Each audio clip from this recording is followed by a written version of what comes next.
Xin chào tất cả mọi người nhé. Hiện tại giờ mình đang ở phía trước mắt mình, đây là ba quả khinh khí cầu rất là đẹp các bạn.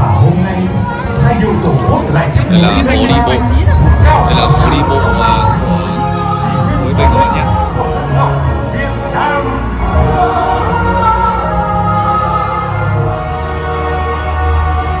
Đã nhìn vào những thân tre bao ký ức xót xa hơi về.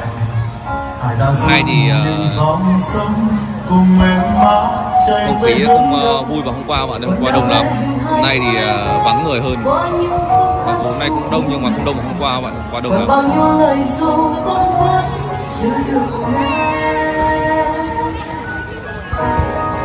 Thời điểm bây giờ nó là gần 9 giờ rồi, người dân họ cũng đi về vợi rồi các bạn.